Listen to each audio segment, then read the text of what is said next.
Hello guys, today in this video we shall talk about the poem Dover Bees composed by Matthew Arnold. First of all, the introduction to the poem. So guys, the Dover Bees is an early poem of Arnold's but published as late as 1867 in New Poems.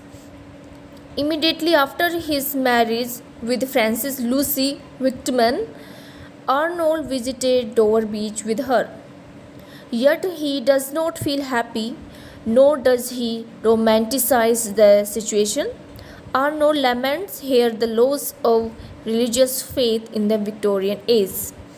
A profoundly melancholy poem, Dover Beach, has a nostalgic feeling.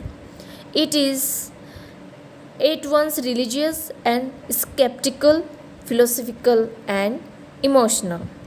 The mood of melancholy as expressed in Dover Beach is quite in harmony with the melancholy sound of the receding waves. The moonlit landscape at Dover Beach is highly symbolic. The poet is sitting near the English Channel at Dover Beach.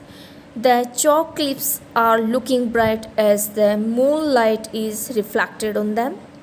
On the other side of the channel can be seen glacis in France. The waves are constantly dashing against the shore. What Arnold hears now was heard long ago by Sophocles on the Aegean Sea.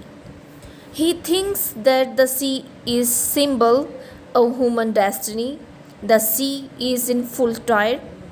The sea of faith was once full, but the ebb tide has already begun. The world is still full of beauty and glory, but to Arnold it has no meaning. As fate decays, he does not know what he should hold on to. He concludes that amidst incertitude, blankness, and despair, love alone can sustain him. The English Channel is looking placid and tranquil, and it evokes his thoughts and feelings. He indulges in sad musings as he watches the pebbles on the shore advancing and retreating rhythmically. He is suddenly filled with the thought that the world, once full, has become dry and arid and full of singles. The sea of faith has run dry, and skepticism and agnosticism are stalking the land.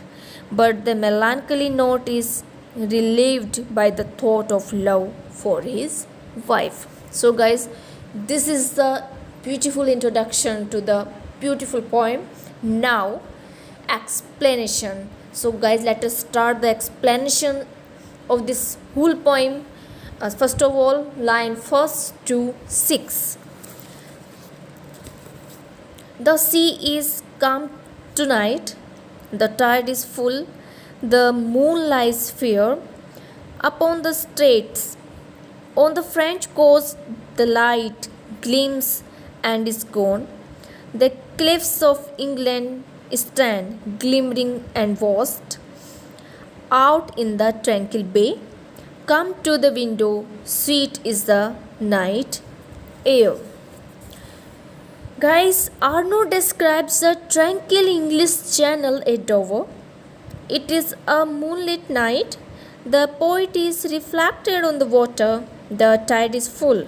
The moonlight is also reflected on Glacis, a place on the French coast. The poet asks his wife, Frances Lucy, to listen to her sound of the waves, alternately advancing and retreating, and carrying away the pebbles from the sea beach and flinging them back to the beach. He wants his wife to notice how the pebbles move along with the waves of the sea. The process of advancing and retreating continues ceaselessly. In spite of the harsh sound, there is a rhythm in it. The poet finds in the rhythmic movement of the waves a note of sadness. He recalls that the famous Greek tragic playwright Sophocles also heard a note of sadness in the waves of Aegean Sea, which symbolized for him the rise and fall in life. Now, so guys, this is the explanation of first 6 lines. Now, from line number 7 to 14. Only from the long line of spray, where the sea meets the moon-blent land, listen. You hear the grating roar of pebbles, which the waves draw back and fling. At their return up the high strand, begin and cease, and then again begin, with tremulous cadence slow, and bring the eternal note of sadness in. Guys, in these lines, Arnold describes a lovely scene at Dover Beach on a moonlit night. The waves are constantly advancing and retreating rhythmically. As the waves withdraw, they carry with them the pebbles lying on the coast again. When the waves advance, they fling the pebbles with a tremendous force. The rise and fall of the musical sound caused by the receding and advancing waves bring to Arnold's mind an eternal note of sadness. They remind the poet of time and change, for the world is always in a state of flux. Now, the line number 15 to 20. Sophocles long ago heard it in known Aegean, and it brought into his mind the turbid ebb and flow of human misery. We find also in the sound of thought, hearing it by the distant northern sea. Guys, in these lines, Arnold says that his reaction to the sea is exactly similar to that of Sophocles, the great tragic playwright of ancient Greece. Sophocles listened to the sound of the waves to the Aegean Sea 2500 years ago and was filled with sadness. He recorded his feelings in his work. When Arnold heard the sound of the waves of the English Channel, and he also found a note of sadness in the sound. Both of them regarded the sea as a vivid symbol of human life, the rise and fall of his suffering. Arnold tends to interpret everything in terms of melancholy. Here also, he interprets the sound of the waves of the English Channel in terms of melancholy. Now, the line number 21 to 28. The sea of faith was once too at the full and drowned earth's shore, lay like the found folds of a bright girdle furled, but now I only hear its melancholy long withdrawing roar, retreating to the breath of the night wind down the vast as drear and naked singles of the world. Guys, in these lines, Arnold gives a symbolical meaning of the sea. He and his beloved wife are watching the waves of the English Channel on a moonlit night. The sea is in full tide, and that sight reminds them that once upon a time the sea of faith was full of the brim. That is to say, people had religious fervor for materialism and practices did not distract their minds. In the wake of the expansion of science and technology, men were growing more and more materialistic and spectacle. Some turned agnostics. It means, or that is, they did not care to think if God existed or not. As in ebb tide, the waves recede, and the naked pebbles lie on the coast.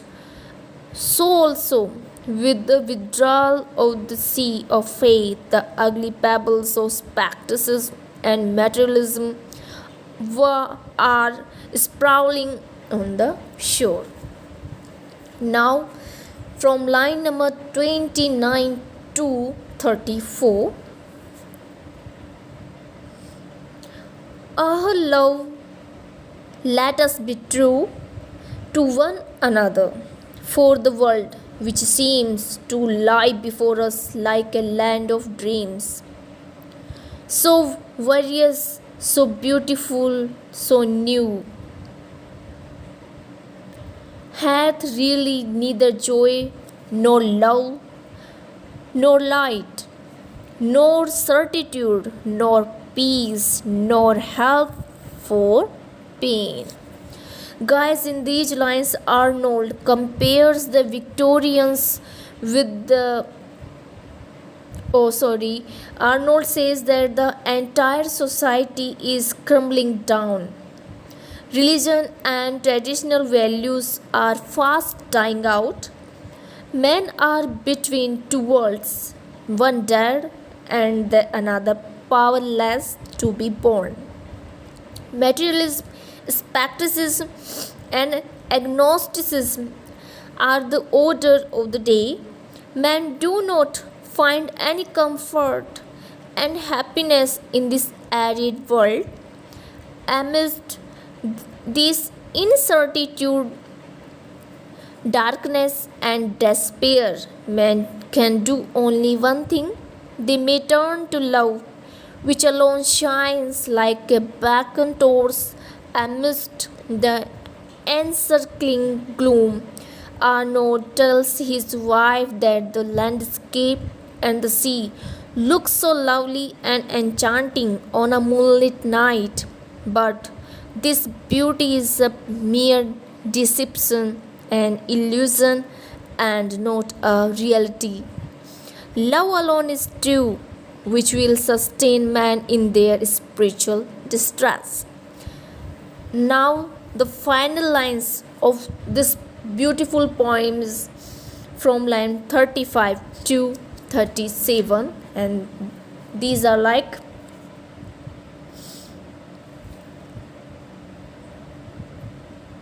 and we are here as on a darkling plain, swept with confused alarms of struggle and flight, where ignorant armies class by night. In these lines, Arnold compares the Victorians with the ignorant soldiers fighting in the dark. Soldiers who are engaged in a battle on a dark night are utterly confused and do not know what they are fighting for and whom they are fighting against. They are purposeless and yet fighting like automata. The Victorians are exactly like these ignorant soldiers. They are caught in the snare of materialism and practices, but they are utterly confused.